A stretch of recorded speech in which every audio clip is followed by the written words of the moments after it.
kalau dulu airnya kayak di hulu sana yang kayak air gambut itu kan ada dua hal yang bikin air gini. Iya, dari perusahaan ada juga, yang dari tambang emas tuh ada juga yang bikin air seperti ini. Kami itu nggak ada punya pilihan, terpaksa aja kami tetap mengonsumsi air ini. Kalau untuk air minum tuh kalau kadang ada dananya kita beli air isi ulang itu. Kalau untuk kita masak, ambil air ini. Kita buat tawas saja di situ untuk supaya dia putih kelihatannya itu.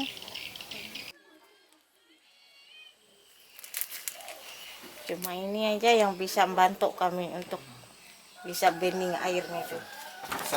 Satu tong gini cuma sedikit aja. Satu sendok makan? Enggak, ujung sendok gini aja, sedikit gini.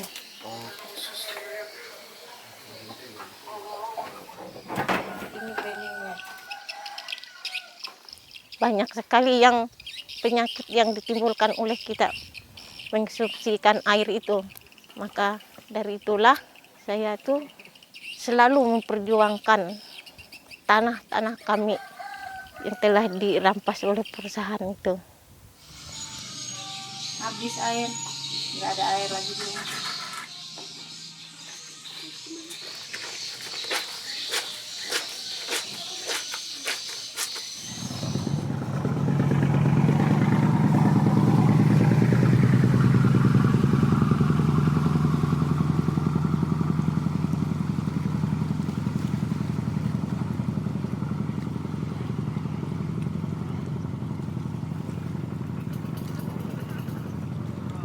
Jadi awal mulanya lahan ini adalah lahan yang kami miliki secara turun-temurun juga.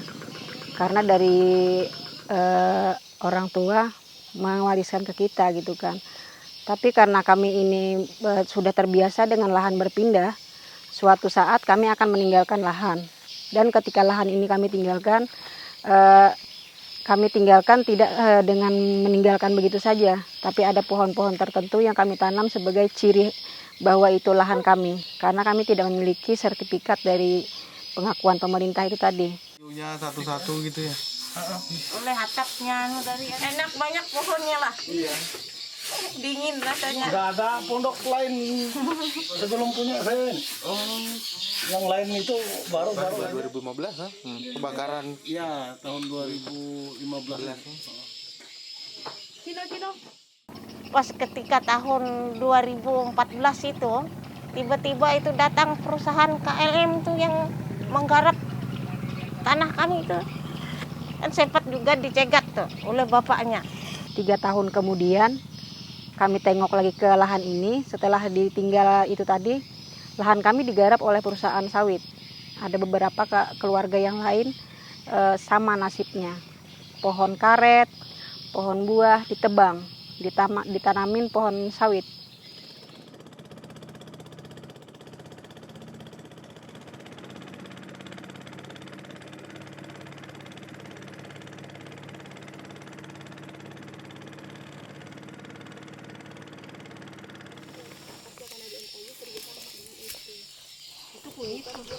Apalagi adanya datang food estate itu menyebabkan kami sebagai petani Dayak hilangnya bibit lokal yang kami tanam bertahun-tahun karena punya mereka lah yang dianjurkan.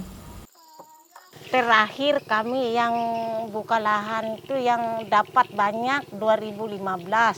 Tapi kami tetap buka lahan nanam padi itu. Berapa tahun rasanya? 3 tahun kami itu nanam padi tapi nggak ada dapat, nggak ada hasilnya itu.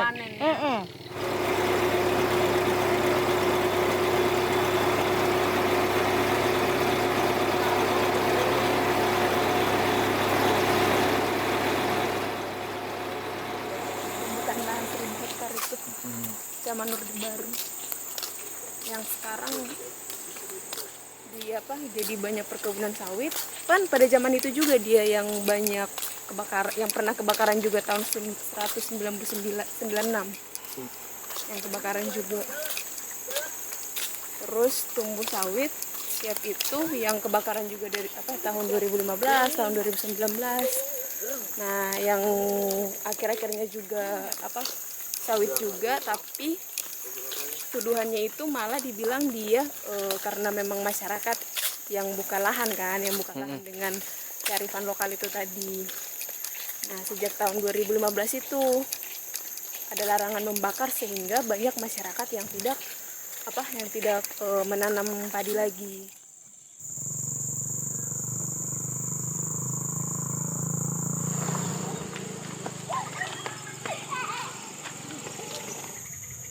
Lihat itu karena berkurangnya orang yang buka lahan itu juga. Karena mereka tuh menyangkut ada larangan membakar itu, jadi banyak yang memilih untuk kerja ke tempat lain. Kalau masa orang yang aktif membuka ladang dulu di hampir 1 tahun itu kita bisa ditentukan penghasilan kita itu. Ya, kalau kita buka lahan itu 1 hektar, kita bisa memastikan itu dapat 100 kaleng.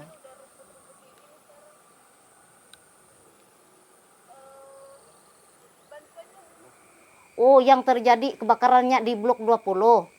Tempat kami berdua kerja sama Bapak, blok 22, blok B 22. Nah, dari itu kan Bapak langsung nelpon sama manajernya sama asisten. Waktu itu kan bilang itu ada api. Pas api itu sudah mau membesar, kami berdua pulang. Pas esok lagi, nggak tahu lagi mereka itu datang. Pas mereka itu datang, habis mandi, nggak sempat pakai celana, cuma pakai cawat ya Bapak nih, pakai handuk. Disuruhnya ke kantor katanya. Ada yang mereka omongi. Suruhnya ke kantor KLM, bilangnya tahu-tahu kami ikut mereka itu tahu-tahu enggak ke kantor KLM, langsung ke kantor polisi dibawanya. Nah, malam itu kan diinterogasikan oleh mereka Bapak tuh malam itu. Apa itu menanyakan kami kejadian api itu, menyuruh kami membakar itu yang kami enggak lakukan. Cuma kami enggak mau. Nah, jadi waktu itu dia nanya. Nah, sampai dia itu mengancam saya. Nah, kami tetap seperti suara itu. Enggak berubah. Oleh kita kan memang enggak kita yang melakukan kebakaran itu. Jadi yang saya mana buktinya kalau saya membakar? Pulang malam itu lah. Aku nggak bisa tidur ya di sini. Aku bawa tilam di sini. Habis mandi aku tuh nggak sempat pakai baju, sempat pakai kutang, celana dalam. Aku tuh berabah di sini sekitar pukul 12. Rumah kan nggak dikunci. Ya rumahku seperti ini ja. Nggak ada ketok pintu tuh mereka yang kurang ajar itu.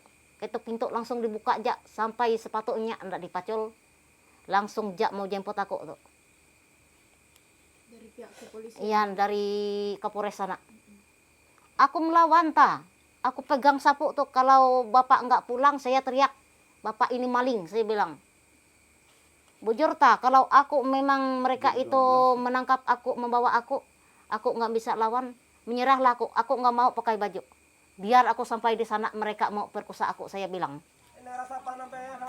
Jika aku enggak ngomong seperti itu, habislah aku dibawanya mereka.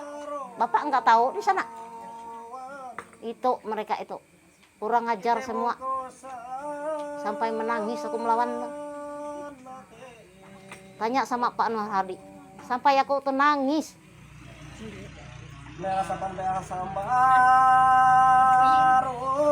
Kalau bahasa kami itu kayak handep itu, gotong royong.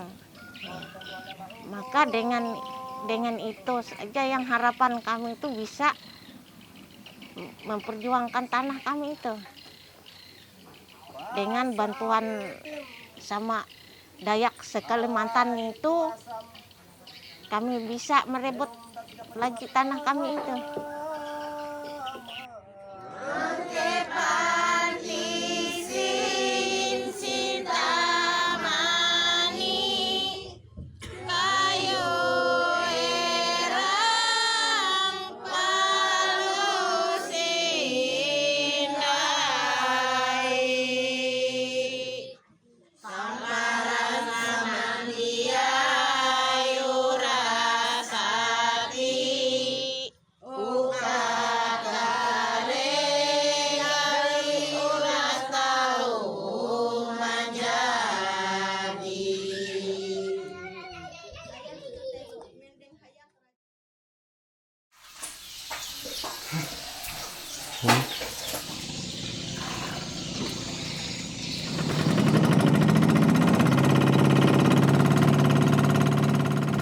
Karena kawan-kawan wilayah lain kadang-kadang mereka berharap hanya kepada kaum laki-laki yang bersuara, baik dia di pemerintah, di publik, ataupun di lingkungan masyarakat itu sendiri. Tapi kayaknya nggak mempan gitu, nggak ada manjur-manjurnya kalau kita bersuara cuman pakai suara laki-laki gitu kan. Jadi kita coba merubah, karena di kampung kami banyak yang perempuan yang tertinggal setelah 2015 itu, terutama itu kan karena pembukaan lahan yang luas ini. Jadi pekerjaan ke hutan tuh udah nggak ada lagi, banyak hilang. Dari situ kita melihat, oh kenapa kita aja yang ini bersuara aja langsung gitu kan, jangan lagi mengharap kaum laki-laki gitu kan. Tapi terlihat dari situ setelah dicoba, oh boleh juga nih suara kita, kumpulin aja, semakin banyak kan semakin didengar mereka gitu kan. Lalu Karena perempuan itu sendiri sangat penting mempertahankan lahan itu, karena lahan ini kembali untuk anak cucu kami, bukan untuk kami pribadi. Kalau tidak ada tanah, tidak adalah harga diri perempuan. Itulah makna tanah bagi orang Dayak. Karena di orang Dayak itu mahar seorang perempuan adalah tanah. Jadi mau tidak mau perempuan itu sendiri yang harus bersuara.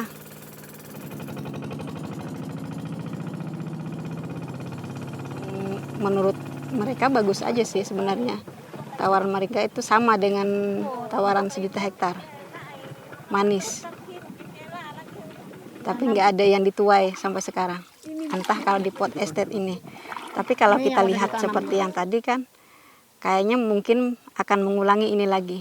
XPLG yang udah terlihat sekarang.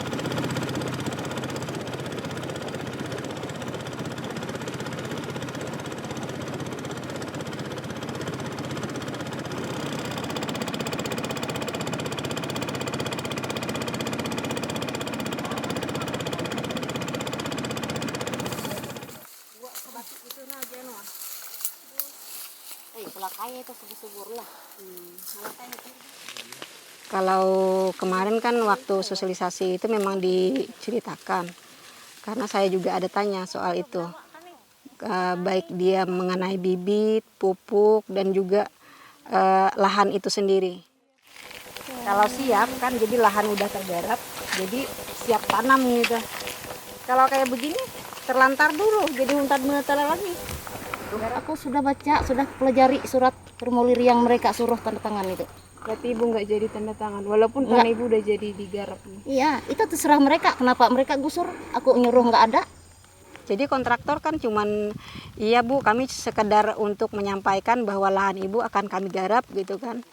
Kemudian lahan ini ibu kelola sendiri atau bagaimana nantinya itu adalah hak ibu, karena ini adalah lahan ibu bilangnya. Jadi kalau sekarang ini kan sudah bibit ada dikasih, pupuk ada, kapur ada. Tapi sampai sekarang saya sendiri ya, belum ada nanam padinya. Karena menurut kabar itu, bibit yang dikasih benihnya itu nggak bagus. Jadi mereka bilang itu nggak bisa dituntut oleh ini program dari pemerintah, kata mereka.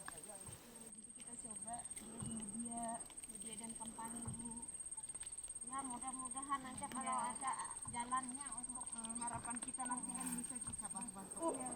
Itu tempat potestet juga itu. Wah, ada Eksanya dua tenggelam di eksanya situ. lah. Oh, ada dua saya kita lihat yuk. Ada dua yang tenggelam.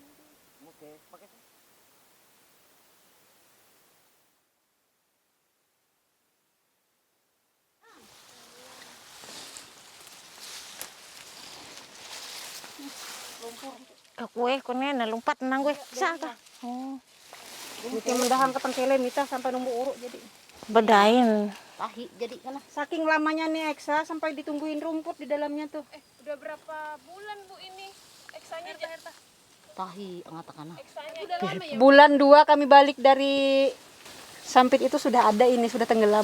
Berarti bulan 2 yang balik dari Sapa ini udah tenggelam ya? Iya. Sampai sekarang belum diangkut. Iya. Iya, iya kan Mang? Pokoknya satu eksa itu satu orang yang tukang jaga ya. Ada itu. Merasa pantai sambaruan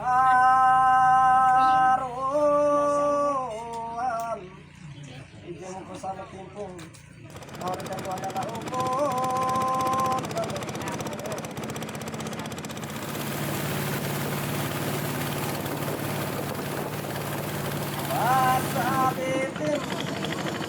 Pentingnya untuk berkelompok untuk menjaga sebuah kebersamaan itu kan, karena dengan bersama-sama berjuang kita akan kuat. Kalau satu orang Dayak di antara kami tersakiti, kami sebagai orang Dayak juga merasa tersakiti juga.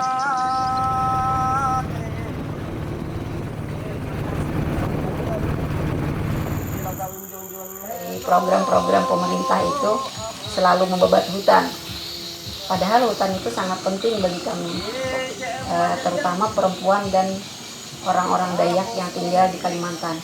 Karena hutan itu adalah bagi kami adalah sebuah sumber kehidupan kami. Budaya kami akan pelan-pelan menghilang, adat kami juga akan perlahan-lahan mulai terkikis. Karena kan seperti rotan ini sangat diperlukan di dalam kematian dan juga kelahiran. Jadi kalaupun tidak ada rotan ini, kemungkinan hidup kami akan mulai berangsur-angsur menipis juga.